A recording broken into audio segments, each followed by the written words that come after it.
honestly, I've completely transformed myself. Physically, obviously, but also spiritually. Does that mean that you can't turn into the abomination anymore, or you won't? No, it means that I choose not to.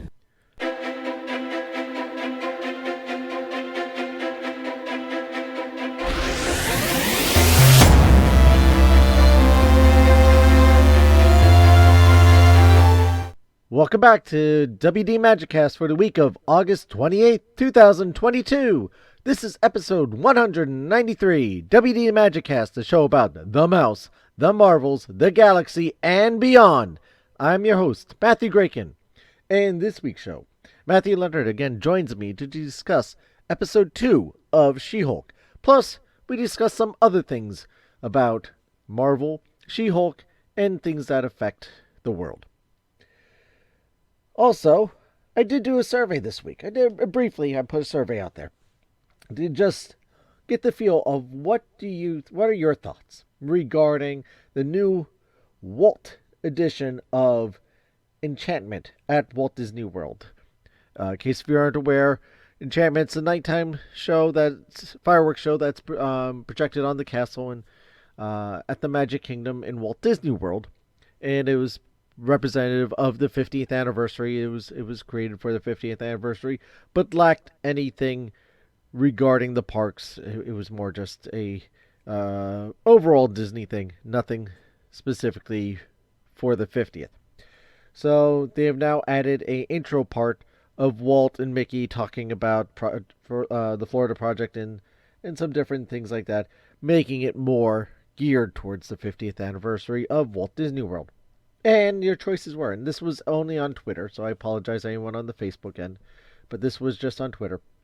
The choices were, it's about time, I'm okay with it, indifferent to it, and it wasn't needed. 33% of you said, I'm okay with it. And 67% of you said, it's about time. And I agree with you there. It was about time that was done. I don't understand why it wasn't there in the first place. Maybe that's just me. But I don't understand why Walt wasn't in this show to begin with. He was in Epcot Forever. You had Walt there. But when it came to Enchantment, about the show created for the 50th anniversary, you didn't have Walt involved. You didn't have anything really about the park there. And now it's there. Great. Can't wait to see it when I go there next. And on that note, we'll be back after these words from our friends and sponsors.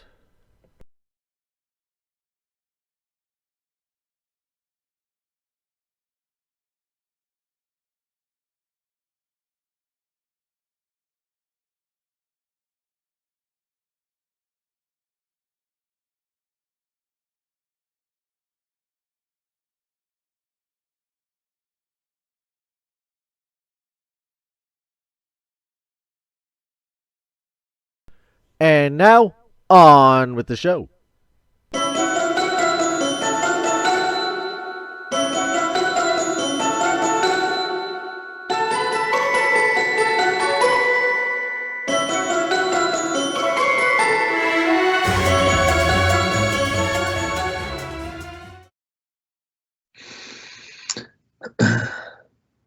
Last week on the WD Magiccast, you were all subjected to the worst introduction this show has ever had. And I'm sorry to say that things have not improved for the WD Magiccast. However, things have improved for the She-Hulk TV series. So here to discuss the improved She-Hulk TV series and the failing introductions of the WD Magiccast, I am here, Mr. Matthew Leonard, joining your usual host, Mr. Matthew Graken. Matthew, welcome for having me back to the program. Why, thank you. It's a pleasure to have you back on my program. It's a pleasure to be introducing you while you have me back on the program. It's a pleasure to be introduced by you on my show, to be introduced by you on Yes. It's a pleasure. It's a pleasure to be confusing you while I do the introduction to your program that you've invited me on to be on again on this program. And Indubitably. scene. Right. Okay. Good. Say goodnight, Gracie. Good night, Chris. You know, I think we've talked about this before, but that is actually never. We've talked about this before. That is Yes, never. that's actually Jack said. Benny. That's Jack Benny. That is not Gracie Allen.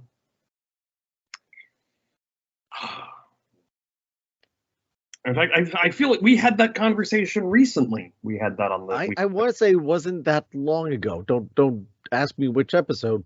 I literally like within the last month, you and I have had this conversation about Gracie Allen. But I feel like it wasn't. What was the last one we did with everybody? Ms. Marv. Because I feel like at least Isaac was there, and maybe Dave. Then I think that was. Dave that might Ms. have been there the Ms. Marvel wrap up. No, I don't think I ever talked about Ms. Marvel with you. Then it was. Yeah, I know what it was. Kenobi. Kenobi, yeah, It had to been Kenobi then. I think so. That would have been June. Well, now that we've screwed up the introduction and talked about something other than She-Hulk, how about we talk about She-Hulk? Let's talk about She-Hulk. Yeah. So now we're 2 episodes in. We are 2 episodes in. What did you think of it this week? You got a little more flavor of Tatiana, her adversary, and they're making her a superpower influencer, which has an interesting ring to it. Yeah. You get introduced to Jennifer's family, and featuring, as we talked about, as I texted you this morning, cousin Larry Appleton from Rangers. I was so excited to see him. Like, it's cousin Larry. The great Mark Lynn Baker, who is wonderful in anything he does. I saw him on Broadway 25, 26 years ago in Funny Thing Happened on the Way to the Forum. Oh, so he wasn't dead then? No, he wasn't dead then. He's still not dead. He was inside. That's an inside joke between the two of us, folks. I think we covered that at some point too, but yes. I think we might have. But no, Mark Lynn Baker played Hysterium opposite Nathan Lane and Ernie Sabella in Funny Thing Happened, and he was brilliant. He was born for the role of Hysterium. He was so funny. I have to pull out my playbill because I saw the end of Nathan's run, one of his last performances. So I wonder if he was there too. I think he might have been. He did. He was on Broadway for quite a while. He's a mostly theater guy. He did back in the early 2000s. He did a production of Frog and Toad, and I like Frog and Toad are friends. I think like just off Broadway, and it was one of those things I heard about. I was like, oh, I would love to get to see that because I loved the Frog and Toad books when I was a kid. Oh yeah, they're great books. Yeah. And again, I just love Mark Lynn Baker. He has such a great energy to him with everything that he does, and particularly here, it was so funny when they introduced his character. You know, it's from the back and it's sort of dimly lit, and I heard the voice and went, "That's somebody I know. That's a somebody I know from a something else. Who is that?" And I thought kind of Henry Winkler at first. I thought, oh, is Henry Winkler in this? And I was like, oh no, it's him. It's Mark Lynn Baker and cousin Larry. So I was very excited. Yeah, he just commanded those scenes, and he did such a great job with it. Yeah, well, he's like I said, he has such a fantastic energy that he commands like every scene that he's in. But moving forward with a little more of the plot, introduction to the Abomination, which he had I was getting Trevor vibes off of him, how he was talking. Trevor, not the Mandalorian from Iron Man 3. Oh, right. From the I can't think of his Ben Kingsley's character. Yes. Yeah. Yes. Thank you. Yes. Kind of like that same type of. No, that's in the past. I've created haikus and made. Yeah. There's very much along that line. I was glad to see them sort of, because I know it really frustrated me last week when the ship kind of came down and then kind of disappeared, and that was it. And I thought, well, that's really frustrating to see them sort of not let go of that entirely. That Hulk, so they put him in a rocket and they shot him into space. Yep. Now they're sending him cheesy movies, the worst that they can find. He'll have to sit and watch them while they monitor his mind. And to help keep his sanity, he built some robot friends to watch him with. What am I doing here? Who is that? Am I wearing any pants? No, I was glad to see that and I thought that was kind of well done too, where it's you sort of set up Bruce is like sitting in his little compound, or it looks like he's in his lab, and then the camera pulls back and he's actually in this spaceship going off into space. I thought that was really nice, and I thought, all right, well, it doesn't just it isn't just a one and done. This is actually going to go somewhere, or it hints that it's going to go somewhere, but it also tells you like that's not this story. It sort of excuses it from the story, I guess, is what I want to say. It also excuses Hulk from the rest of the series. Yeah. Oh, yeah. That's a good point. So you have logically removed him, so that way, you don't have to deal with the potential issues, and then where is he? How come he doesn't get involved? He is not even he's out of town. He's off the planet. He's off world. So yeah, that worked out nice. My wife and daughter and I were watching this, and we all came to the same conclusion at the end. Wait, that's it? Because it just went so fast. But and I don't mean it in a bad way. I meant because we enjoyed it so much. And we enjoyed this. Loki kind of did that same thing, where it was so enjoyable that you got to the end and went, wait, but isn't there more? Shouldn't there be like another 10 minutes? But I think what they set up for the rest of the series, they set up some really good stuff. They set up some good stuff with Abomination. I knew the character of Holden Holloway was coming up. Like I said last week, he's a character from the comics, and I knew that was a character that was going to be in the series. It's a character I've been looking forward to.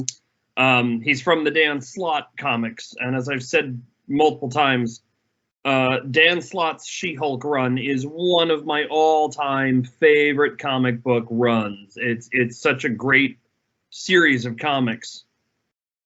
Well, he was in the first episode too.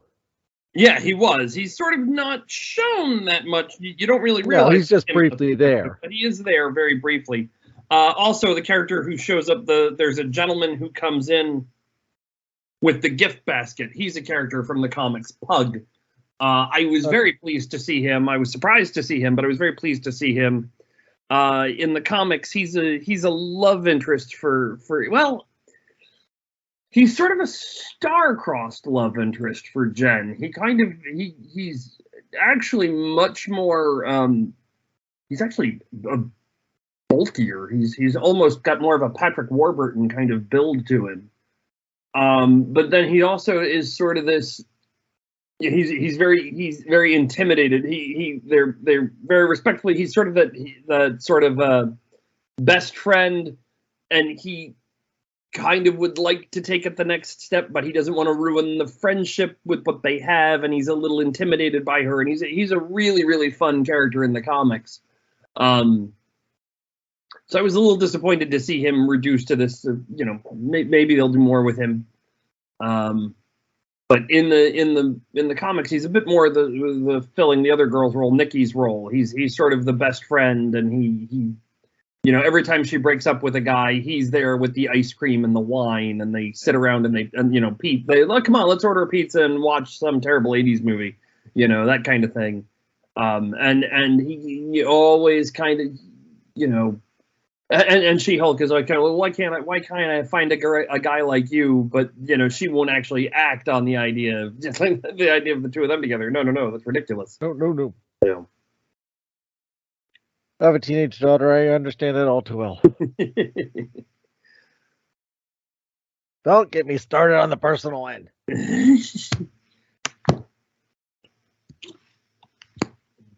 Trying to So remember. apparently in this episode there was another one of those QR codes, like they did in Moon Knight, that you The could what get now? to a. You remember in Moon Knight there was several times that there was a QR code in the background of I different missed scenes. that. No, that never. What? You never. I didn't know about that. Yeah, well, see, this is what you get for downloading and not listening. Yes, no, there was in Moon Knight they started this thing where there was a few times that there would be a random QR code in a scene. Okay. It was an actual QR code. If you scanned it, it would bring you to a Moon Knight comic. Well, apparently in this episode, there's a QR code leading to a free She-Hulk comic. It can be found at the top of the page on the digital viewer Jen is reading, which offers 10 offbeat jobs for a fresh start. Okay. That's what the internet's telling me anyway.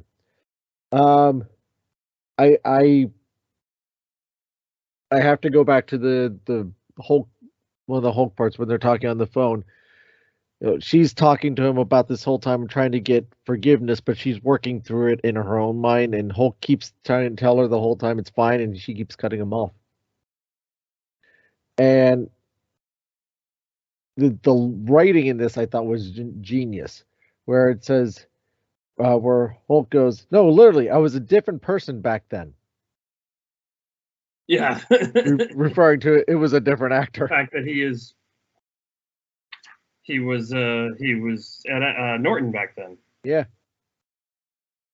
So I love that line.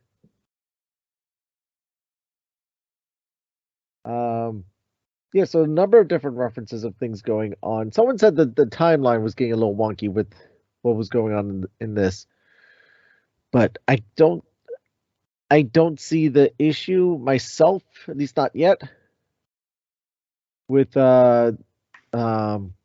Abomination.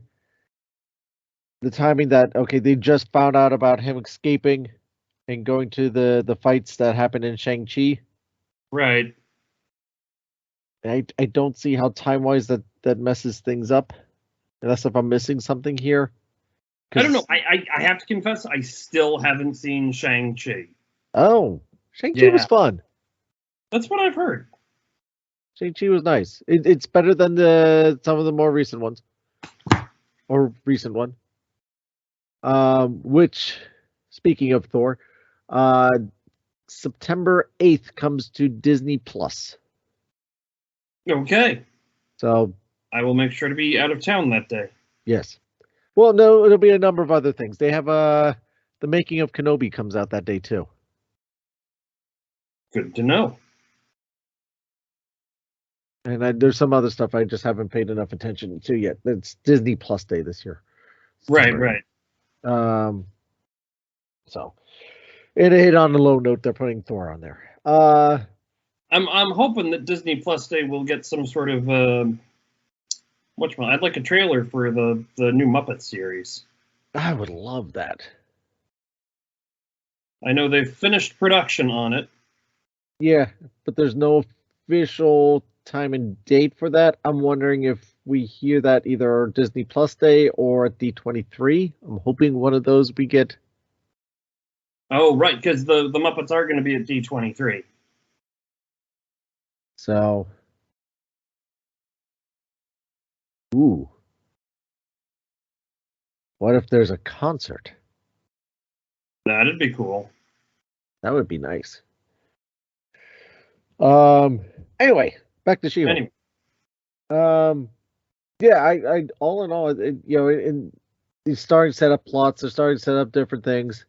I'm sure Jennifer Walters crossing the yellow line and all the alarms going off is a Tchaikovsky's gun situation where that's gonna play into something. Into play.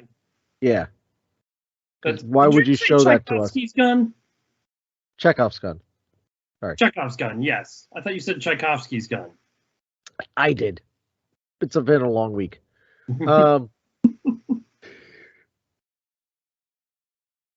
Sorry, I got my composer and my and your Russian navigator of the Starship Enterprise.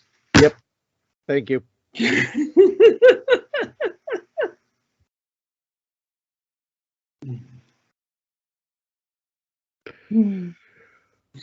Yeah, so that's gotta be coming back into play at some point somehow. Um,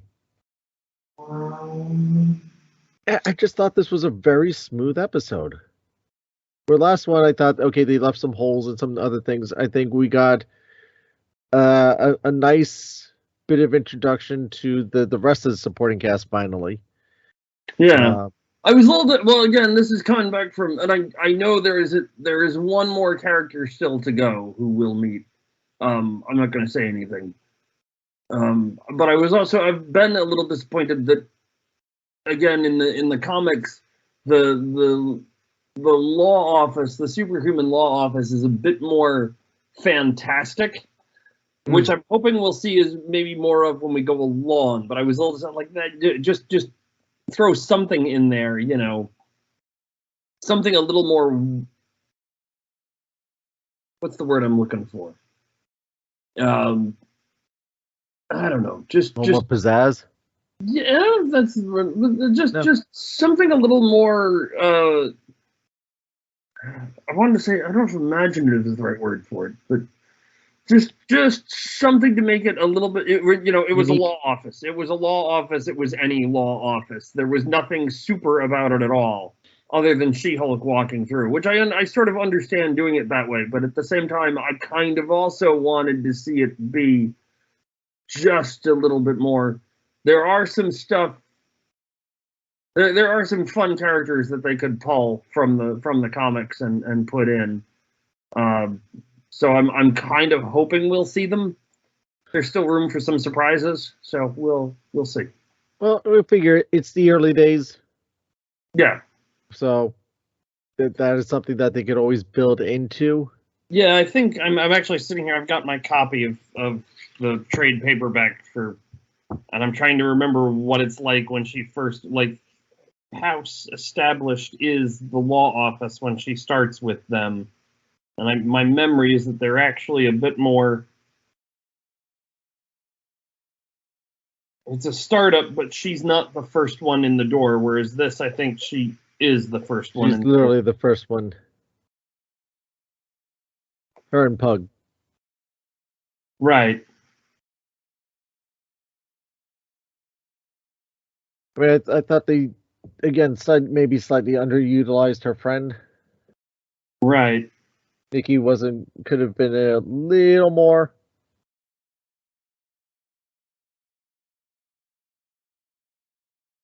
But what did you think? Besides her father, what did you think of the rest of the family?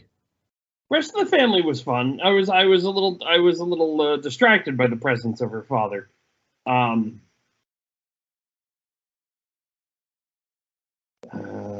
Sorry, now I'm distracted by a comic book. That's all right. No, I thought they were fun. I think it's a nice bit of comic relief, which is, it's a comedy show. So yeah, it's a comedy show, and it's got that lighthearted, more sitcom feel to it, and right. I think it's so far playing out well. Right. But like I said, particularly this episode, I thought they did a nice job with it, moving the things forward. The family, again, another nice father-daughter moment where her dad's like, "Oh, I need your help with something in the garage." "Okay, Dad, what do you want?" "No, I just wanted to come get you out of here to see how you are doing." Yeah, I thought that was a really nice touch and a nice moment. Yeah. And then, of course, there's the scene at the end where he's making her carry 5-6 water jugs in. Right. Keeping with the Marvel tradition, there is an after credit scene for those who haven't seen it. If you haven't seen it, you better hurry up and see it. Because you got one more day until the next one comes out.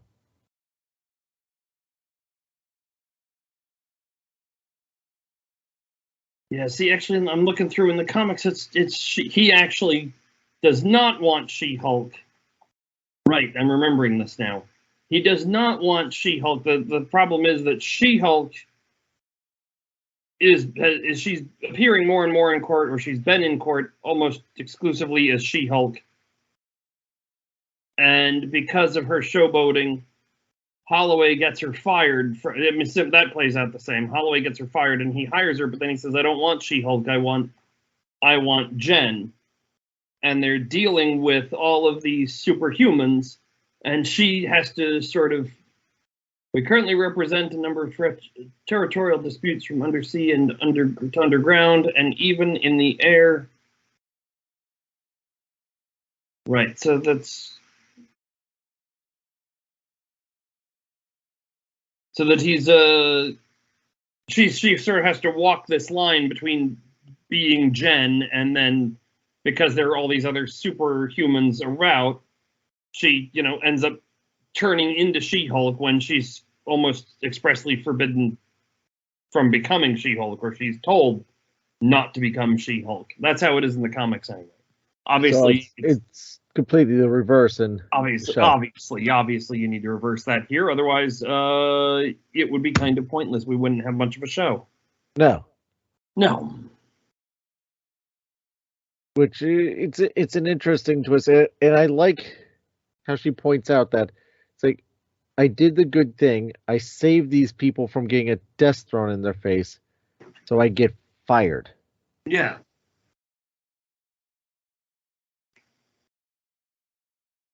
I the point that she's pointing this stuff out, and I like the part where she's busy talking to us, that she's not paying attention to what's actually happening in the story. World. Yeah. So, all just like I said, all just nice little moments. I feel like I had more things that I wanted to say about this week's episode, and I'm just, now that I'm here on the show, I can't remember what any of them are. Oh, what'd you think of the Abomination? Tim Roth is starting to show his age. 10 years, he's aged a lot. Yeah. But no, it was. I thought it was a fun character, and I liked the kind of address that he. I addressed the change in the characters, or the change in Bruce Banner's. I thought it was a nice scene with him. Yeah, he did a good job. He did a nice job the way that he went about everything. And just how cool and calm and collected he is. Yeah.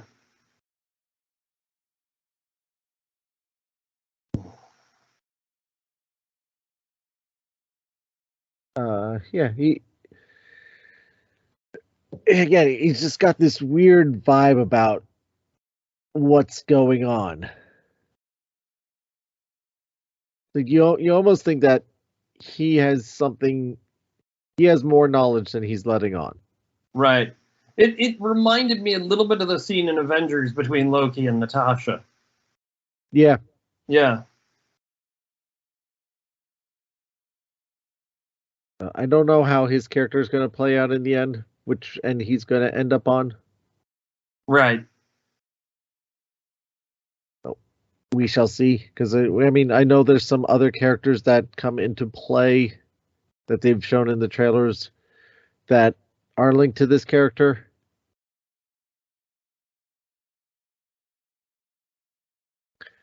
So we'll see. We shall see. We have 9 episodes. We have 7 more left. Yep. We still got some time.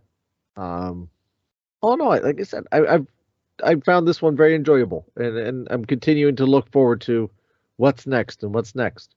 Right. On that note, anything more that you want to add about this episode? I feel like I had a whole bunch. Like, oh, let's talk about that. Let's talk about that. And now that I'm here, I didn't make any notes for myself, and I regret that. And now I got nothing. That's right. Maybe it'll come to you. Maybe it will. But and something else that we were discussing afterwards. Last Yeah, last week we discussed last about week, it. last week, after we finished recording the show, was when we had the good conversation. We saved the good conversation for after the recording. So I think this week we're going to finish this recording, and then I'm going to remember everything I wanted to talk about, and we'll start talking again. But we had a really good conversation last week after the show. You remember it, and I don't. And you said we needed to do this during the show. So here we'll do it during the show while you don't remember it. We were talking about some of the critics saying about how this She-Hulk is, Disney is making things progressive or woke or whatever regarding. And I couldn't figure it out. So I asked you about, well, what is so quote unquote woke about She-Hulk, because I'm not seeing it. Right. And the only thing we could come about, and this is going back to some of the other things we did discuss about, like, it happened to Ms. Marvel, it happened on in Kenobi, a powerful female character being portrayed on a TV show. And we both pointed out that is not unusual. That's not. They didn't change the character of She-Hulk for the She-Hulk TV show. Right. Right. Now I remember. That was the point that you made to me last week, and it was a really good point. But go ahead and finish making that point now that I've interrupted it. That in the 70s or 80s when She-Hulk came out, right, that's how the character was back then, 30, 40 years ago. Right. She-Hulk was always a strong character. So that's not. We've kind of hit on this point several times, and I almost feel like we're being a broken record every time we bring it up. But it there's a good reason to keep bringing it up, that this is stuff that Marvel has done throughout their history of being progressive and forward thinking regarding gender, age, nationality, whatever, to include people of different color, different race, different gender, different etc. So when they created the character of She-Hulk in 70, 80, 79, 80 70 something. Yeah, I don't have the exact date here. But they made her that strong character back then. They didn't change the character to fit modern day thinking in 2022. This is something that they started a long time ago.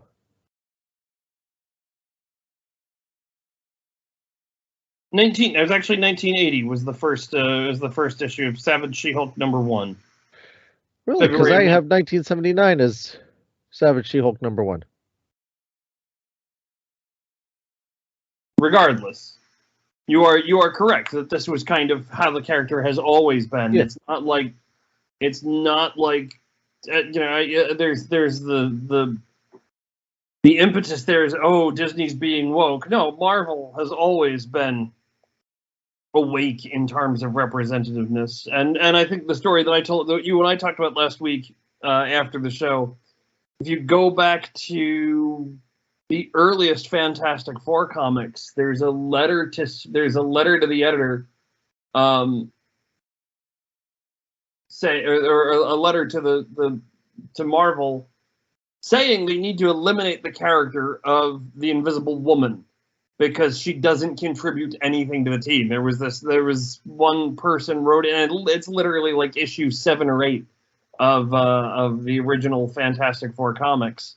Probably, I don't even think it's that far in. I think it's only like issue 3 or 4 or something like that, where they got this letter saying, oh, she's a terrible character. She doesn't contribute anything to the team. She doesn't do anything. You should get rid of this character.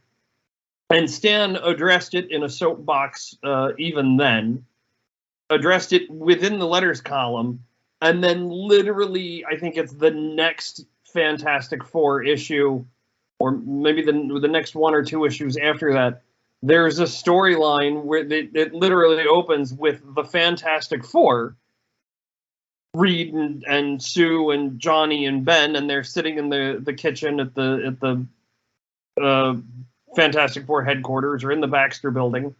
And Willie Lumpkin comes in with the mailbag and he throws the mail. He says, "Oh, there's a letter for you, Mr. Richards," and or "There's a letter for you, Miss Storm," and it's this piece of hate mail, and it's literally like the guy's letter from the month or two beforehand, saying, you know, you should quit the team. You don't do anything. You don't contribute anything. And the Fantastic Four, Reed and of course it hurts Sue and it upsets her, and Reed and Johnny and Ben say, no. Remember when we faced the Skrulls and you did this and you rescued us, and then we faced Doctor Doom and it's because of you that we were able to do that. And then we faced Namor, and because you did this, we did that. And so, yes, you are part of the team. They addressed it. And representation and strong female characters have always been a part of it. And I know that there's also, you know, you go back to those comics, there's the other half of that coin is representation was always a big part of Marvel. There was also a lot of work to be done because Reed's attitude towards his girlfriend or towards his wife at the time were not always the best.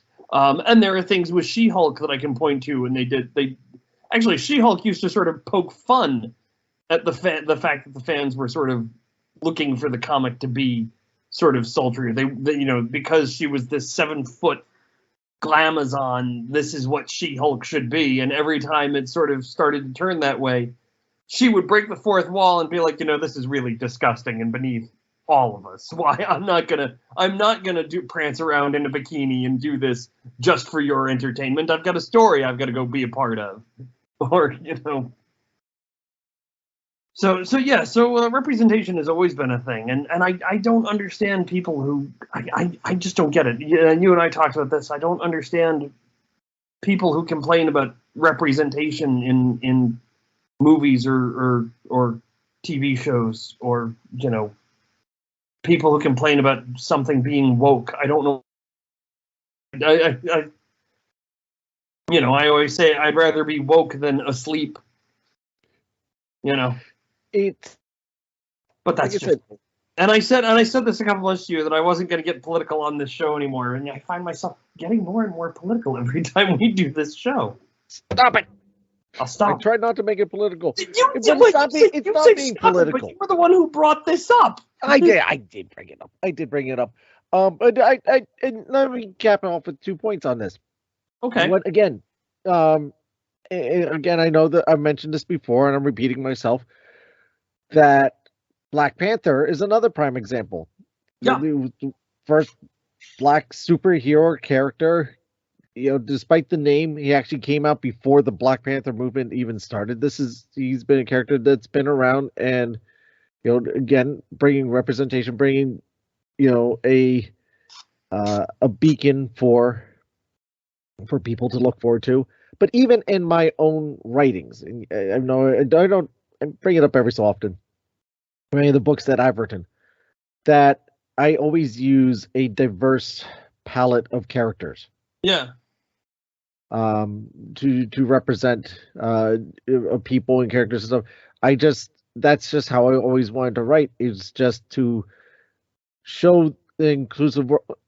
Like, and this is not Disney, but this is, you know, it's more this is how I came about when I was doing the writing, was Roddenberry.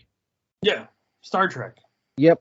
You know, he was very inclusive in what he wanted to portray and how he wanted to show the world, and that's how whenever I did my writing, did the same thing. I wanted to show this vast cast of characters of all sorts, with different background stories and different ethnicities and people in different powers and positions, and just paint with a broad palette.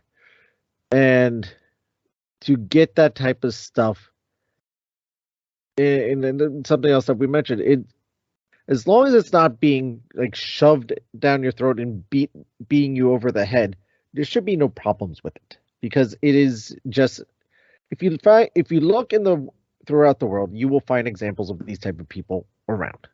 Yeah, it's not that they're not there. We just sometimes don't see them, and shows like this bring them more to light. in a good way. And Right. like I said, they're not beating you over the head with it. There are some shows out there that will take the stance of we are going to show you a example A, whatever that may be, but we're going to make it so blatant obvious that we're showing it to you and showing it to a way that you need to be uh accepting of it, that we are going to beat you over the head with it. And that's not the way to do it. I think Marvel is going about it in a way. And yet, well, there's a bit of a counterpoint there, and that because you say that, but also, I mean, Star Trek was a show that very much was like, this is the soapbox, and we are going to stand on it, and Sure. they did on a regular basis. I think Star Trek, particularly the original series, through the Next Generation, and even into Deep Space Nine, that show was always a megaphone. But I also understand what you're saying about like not trying to, because this is something you and I talked about, was that Marvel has kind of done it in this way. You and I also talked about Star Wars and the more recent Star Wars movies, and it was kind of it bothered me, and I am all for, again, I'm all for representation in movies. I like I want to see characters. I want to see strong Latina characters, strong Black characters, strong female characters, strong whatever. But when they did the more recent the sequel movies with Rey and Poe and Finn, I felt very much like the casting was a series of check boxes.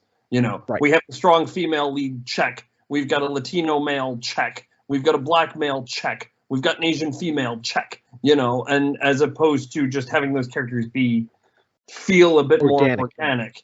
Right. Whereas Marvel has kind of done it in this way, that those characters are organic, and the fact that Rhodey is Black, or that Sam Wilson is Black, or it comes into it. You have a place you can go to with it, but that's not what the character is. Correct. If that makes sense. Yeah. It doesn't. It's who the character is. It doesn't define the character. Right. And yet, as you saw with the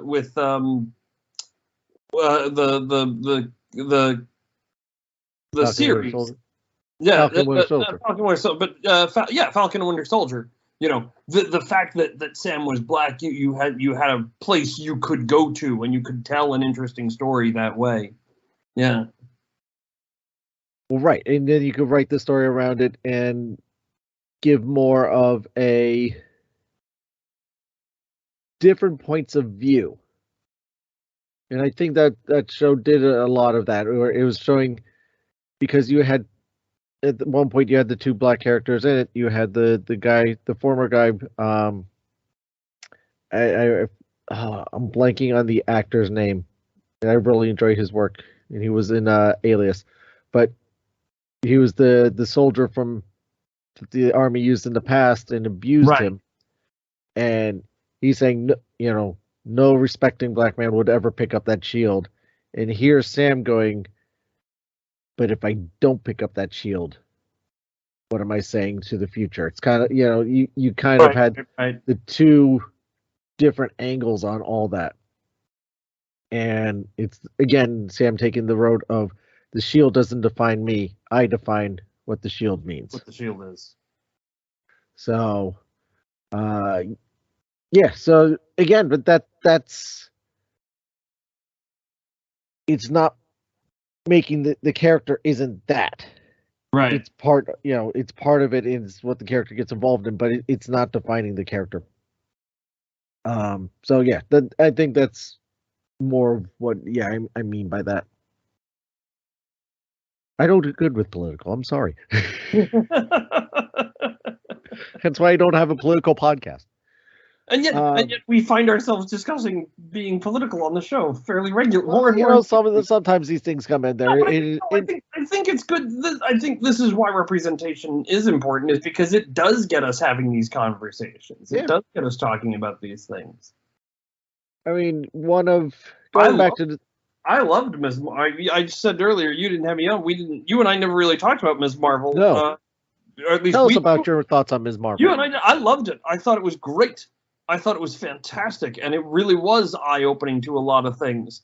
And this was another thing I said to you off camera, but I'll say it again.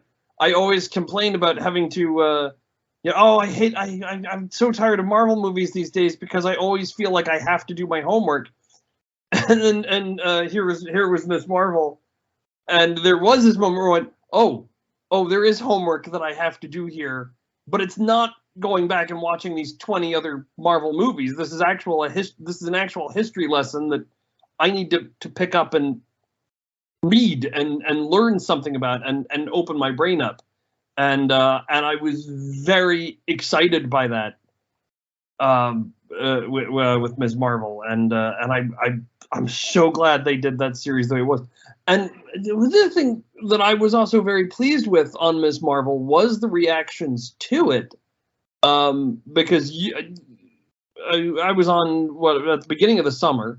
You had me on. We were talking about Kenobi, and we talked about the reactions to Moses Ingram, and I think we were literally like a week out from Ms. Marvel premiering, and you and I were talking about Moses Ingram, and I might have even said this at the time, but I don't remember if I actually said it or if I just sort of thought it in my head. I thought, well, Ms. Marvel is coming out, and this poor kid is gonna get the same treatment that Moses Ingram was receiving at the time. And I was very pleased that I never, at least I'm speaking from a position of white privilege, there didn't seem to be as much of that, or there didn't seem to be any of that with her. There wasn't anything directed with her. I saw a couple of people who said, this series, it skews a little younger. It's not quite for me. It's really more on how the series was written. Right, but nothing was ever aimed at her or at her ethnicity or anything like that. And actually, I've seen a handful of interviews with her, and I know I've said this on the show, and she's charming. Oh, she's she is really, fantastic. really charming and funny, and I want to see. Not only do I want to see more of Ms. Marvel because of her, I want to see more of her. I want to see her. What does she do next? Because I think she's clearly got a good sense of humor, and a good sense of comedy, and I'm really excited to see what she as an actress, where her path as an actress goes. I hope she's got a long future ahead of her, both with and away from Marvel. I don't think it has anything to do with white privilege. I just don't remember seeing anything in the news come up about right. Islam. Mansley, I'm getting my actresses mixed up.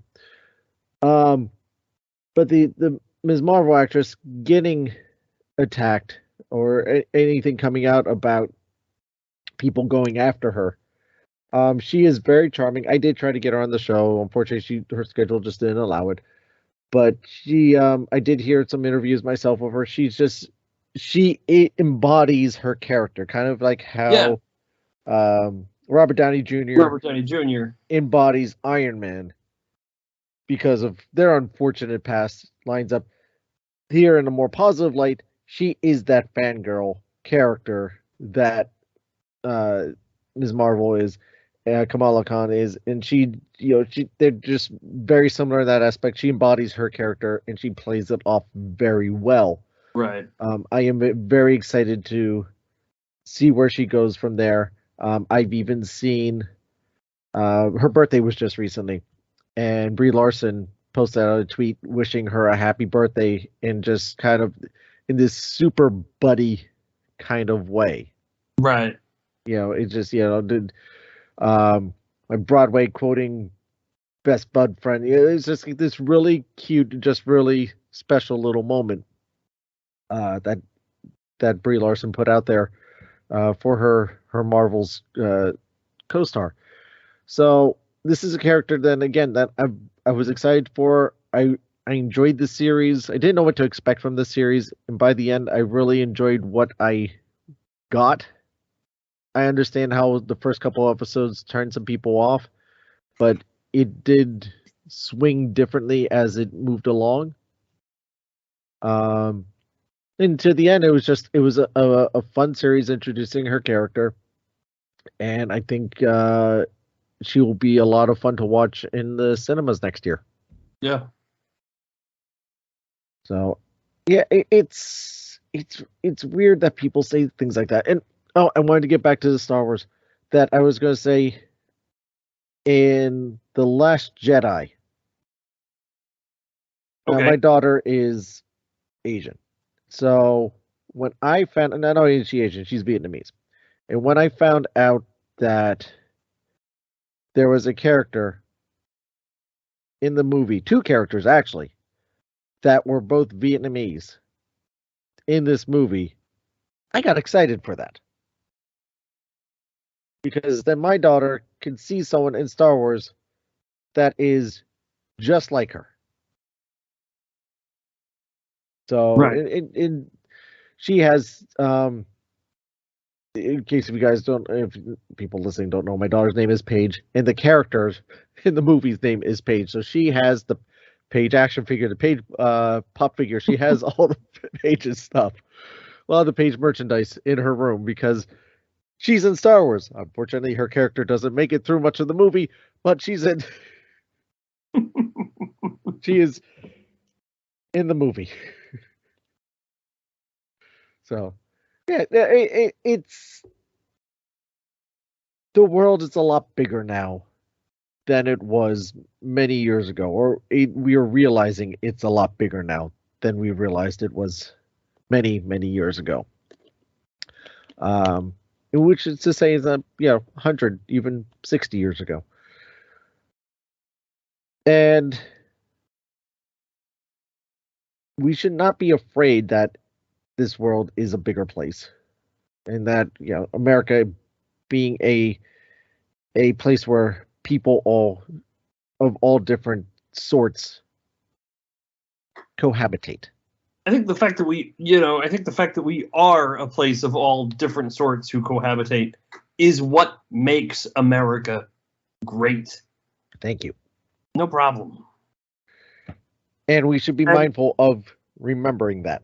And all these things a lot of these pop culture things that we talk about, a lot of the creators of these pop culture things, Stan Lee knew that, Jim Henson knew that, Gene Roddenberry knew that, I think George Lucas knew that, I think even Walt Disney knew that.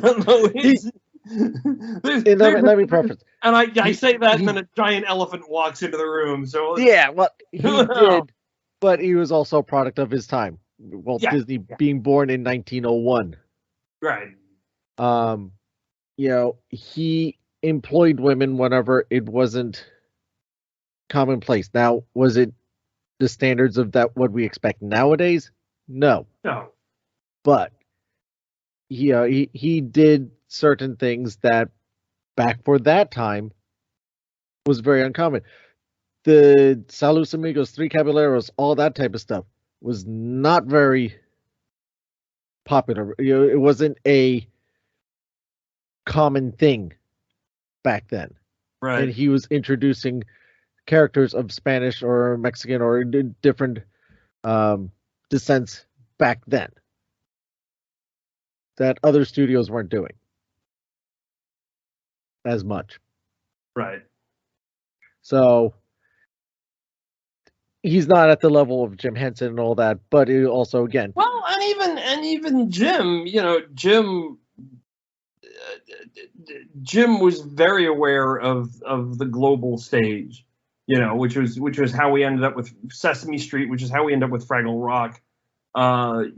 He was aware that he could reach people, that he had an audience around the world. And there was stuff there. Jim was very much about the fact that we are one planet and we are one people. And yet, some of the, at that same time, his team of puppeteers was, was not particularly diverse. It was, it was 6 white guys mostly, and then a handful of white women, and the women had to fight hard for their roles. had to fight very hard for their roles because one of the women who's standard that they talk about in the Light and Magic series would go back and forth, but she mentioned that she worked for Henson, she worked for Lucas, and Lucas, it wasn't so much of a competition for her. Right. That everyone's like, oh, great, what do you have to say? And it's more welcoming of her, where she didn't specifically say what other companies, but you kind of got the reference that at like Henson and some of these other places that it was, oh, well, you're a woman, just right. We'll get back to you. And you look at some of the humor in the Muppet Show, which obviously did some very, very funny things, but then there were also a couple things that you wouldn't do those kinds of characters today. There's a reason why certain Muppet shows aren't on Disney Plus. Or there's a reason why most of the reasons episodes aren't on Disney Plus is music issues. But there are reasons why there are the little bumpers in front saying, look, this show is a product of its time. Yes, we know that the humor is dated in this, and I can, the Kenny Rogers episode has that, the Spike Milligan episode will have that, James Coburn will have that, because at the time we just didn't think of it in those terms. Now we do. Now we are aware that, oh, this is, what we do matters, As a society, we keep learning. Hank Azaria playing Apu matters. Yeah. As a society, we're not perfect. We're human, and we keep learning as we keep moving forward.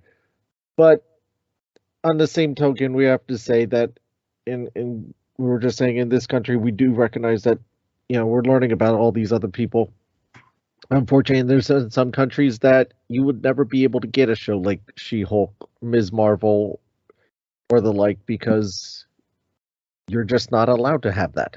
Yeah. So we should be thankful that we get shows like this. And again, it's not something. And that's your real freedom of speech right there. Yep.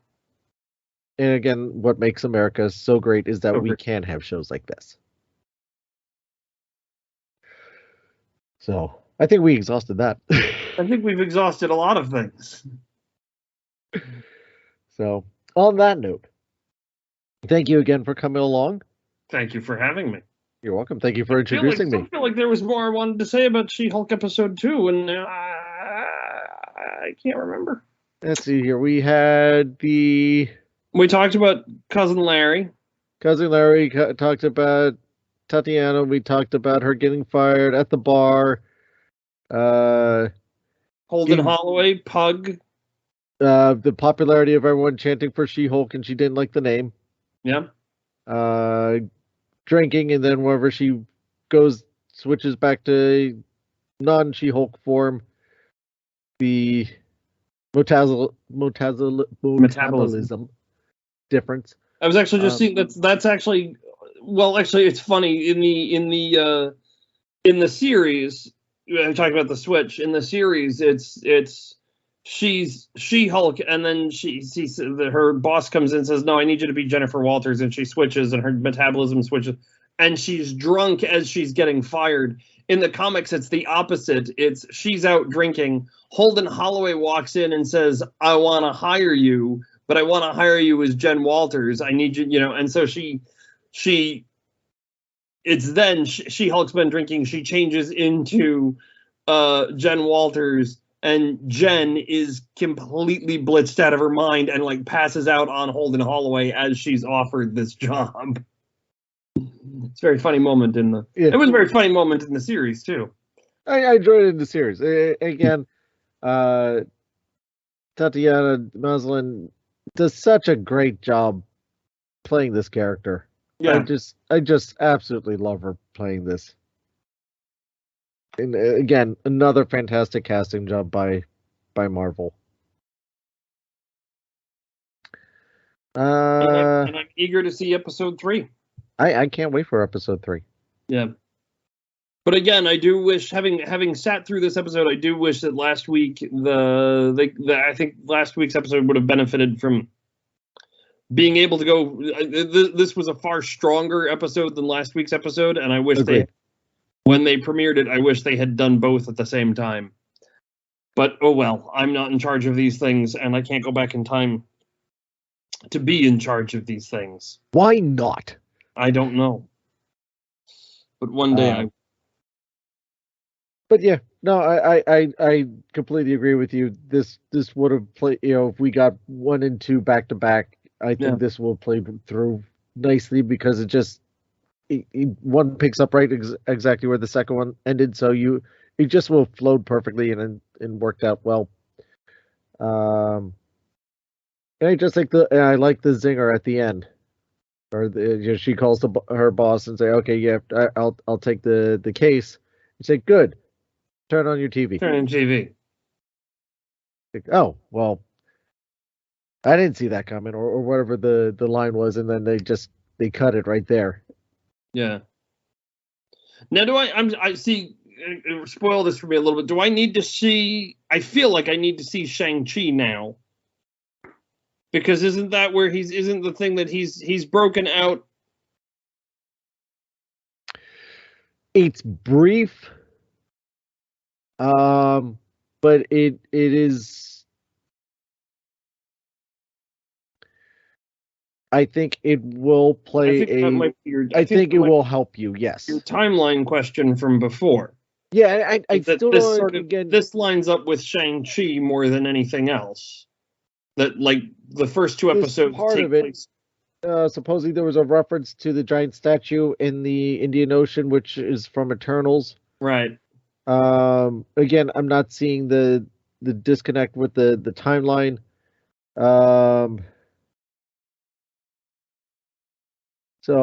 But yeah, Shang-Chi,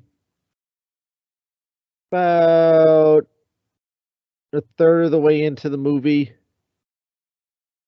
Because I know Abomination is in Shang-Chi. Right. He goes into this club. Basically it's a fight club. Yeah. And there's Abomination and another character going at each other. And there's a whole bit about that. Okay. Which now is completely connected to She-Hulk. Okay.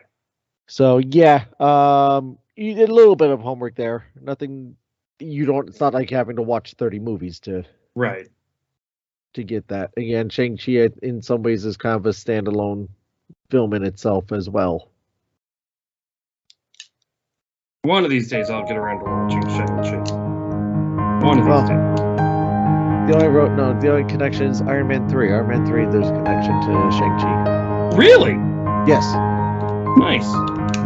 There's a shared character. Okay. And I mentioned him already. Yeah, I had a feeling you were about to say that. Okay. Yep. Okay.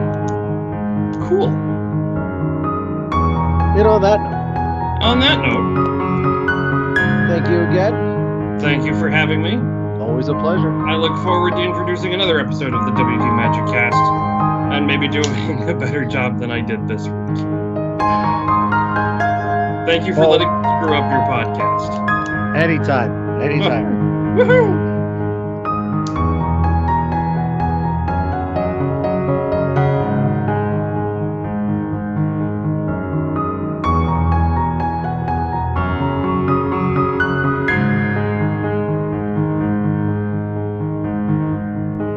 Thank you again, Matt, for joining us this week and talking about episode 2 of She-Hulk. What do you think of episode She-Hulk or the series so far? Let us know. Join the conversation on our socials. Our main Facebook page is facebook.com/WDMagicCast. On Instagram, TikTok, and Twitter, we are at WDMagicCast. You can leave a voice message through the Anchor app and or Anchor.fm website, or record a message electronically on your device and email it to email@wdmagiccast.com, or you can also email us with any questions or suggestions you may have. Link to all these are in the show notes.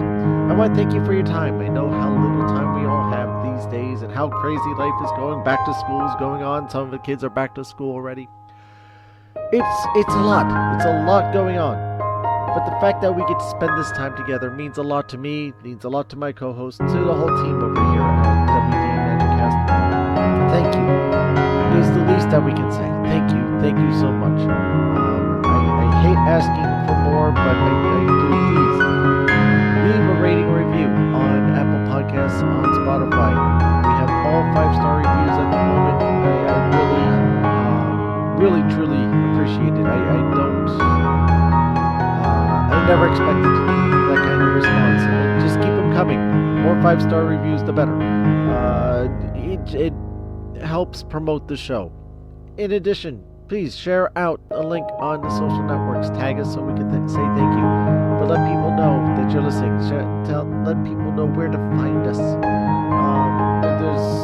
can find us just about anywhere. But the more people involved in this Disney family, the better. Walt believed in big Disney family, and so do I.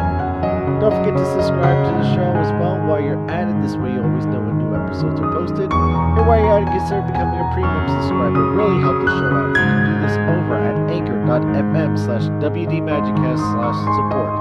Or find us on our Patreon page. Again, WD Magicast.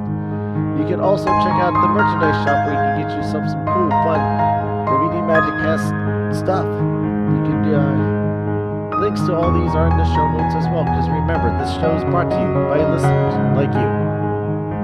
Whatever you're facing out there, whatever troubles, whatever hard times seems to be coming at you, don't give up.